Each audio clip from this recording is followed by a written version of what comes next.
जोधपुर 18 जुलाई 2022 सुबह के 8 बजे लूनी थाना क्षेत्र के सरगांव में एक हादसा होता है।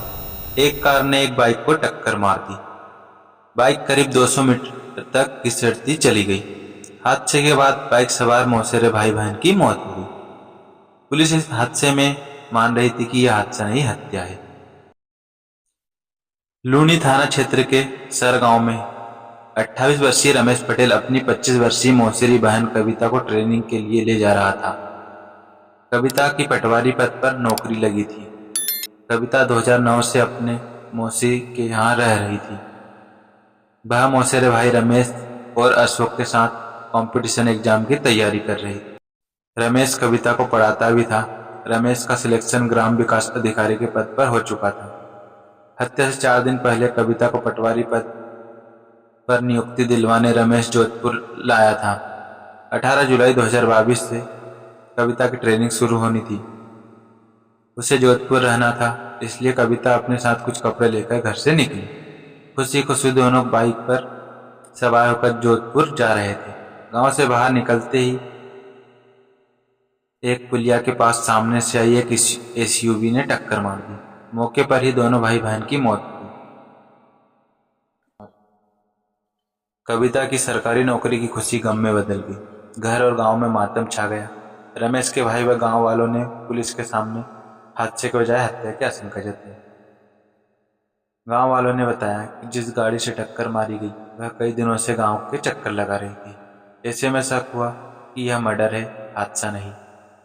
परिवार वालों के साथ ग्रामीणों ने हॉस्पिटल के बाहर हत्यारों को जल्द से पकड़ने के लिए धरना प्रदर्शन किया। पुलिस पर दबाव बढ़ता जा रहा था। जल्द से जल्द केस सॉल्व करने की चुनौती थी। ऐसे में पुलिस ने तेजी से जांच शुरू की। जांच में सामने आया कि जिस गाड़ी ने बाइक पर टक्कर मारी उसने कुछ दिन पहले भी रमेश का पीछा किया था।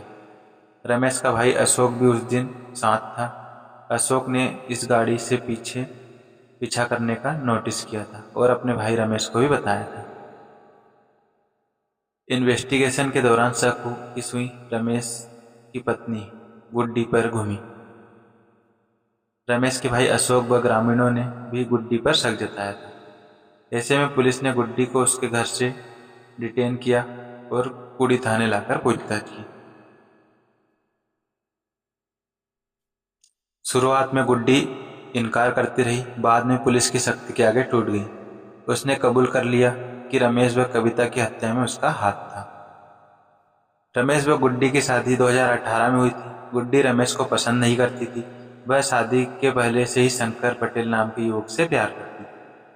दरअसल आटा साटा प्रथा में गुड्डी की शादी रमेश से करवाई गई थी। इस प्रथा में जिस घर में किसी बेटी की शादी होती थी उस घर से बहू भी लाते थे। गुड्डी शादी तो नहीं तोड़ सकती थी, क्योंकि अगर वह ऐसा करती तो उसके भाई की भी शादी टूट जाती। गुड्डी के भाई रमेश की भतीजी की शादी हो रखी थी, उसका गौना नहीं हुआ था। गुड्डी अपनी शादी से खुश नहीं थी। इस वजह से उसने अपने पति रमेश का नाम भी रॉन्ग नंबर लिखकर सेव कर रखा था। शादी के बाद भी गुड्डी शंकर के साथ अवैध संबंध में थी। 2021 में शंकर और गुड्डी का नाजायज रिश्ता सबके सामने आ गया था। शंकर ने रमेश पर पहले ही हमला किया था। उस समय रमेश को शंकर के बारे में जानकारी नहीं थी और उसे चोर समझकर छोड़ दिया। उसे लगा कि लूट की नीयत से हमला किया गया था। उस हमले के कुछ दिन बाद रमेश ने को अपनी पत्नी गुड्डी और शंकर भाई के संबंधों में पता चला।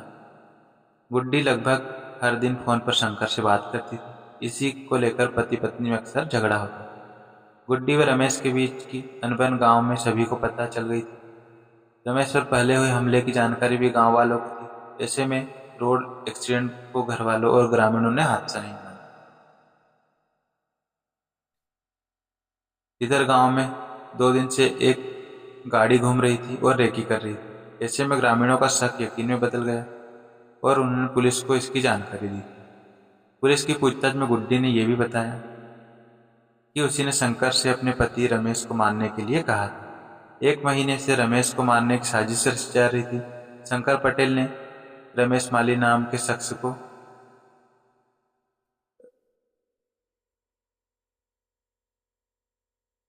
रमेश को मारने के लिए सुपारी दी। रमेश ने दिल्ली के शंकर पटेल ने एक अन्य युवक रमेश माली नाम के शख्स को रमेश को मारने के लिए सुपारी दी।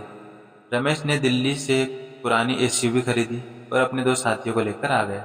इधर गुड्डी पल पल की खबर शंकर को दे रही थी। कब रमेश कब घर से निकले, कहाँ जाता है। शंकर के इशारे पर रमेश कई दिनों से कार से रमेश का पीछा कर रहा। वारदात वाले दिन भी गुड्डी ने शंकर को रमेश के घर से निकलने की जानकारी दे दी। घर से 2 किलोमीटर दूरी पर रमेश माली गाड़ी से उसकी बाइक का इंतजार कर। इसी दौरान वह शंकर से फोन पर कनेक्ट था। शंकर ने दूर खेत में बैठकर रमेश की बाइक आने पर रमेश माली को उसे टक्कर मारने को कहा। पहले तो रमेश माली ने रमेश को रुकने के लिए कहा। रमेश ने बाइक नहीं रोकी तो पीछे से जोर से टक्कर मार दी। इस टक्कर में रमेश और कविता दोनों की मौके पर ही मौत हो गई। पुलिस ने 19 जुलाई को मर्डर में शामिल शंकर के 3 साथियों रमेश माली, सोहन पटेल और राकेश को पकड़ा। पुलिस ने तीनों से पूछताछ की तो शंकर के गुजरात में होने के इनपुट मिले। 20 जुलाई को पुलिस गुजरात पहुंची। पटेल समाज की धर्मशालाओं में शंकर की तलाश की। फिर जानकारी मिली कि शंकर महाराष्ट्र भाग गया, अपना मुंडन करवाकर हुलिया बदल कर रह रहा। पुलिस नासिक से उसको पकड़ ली।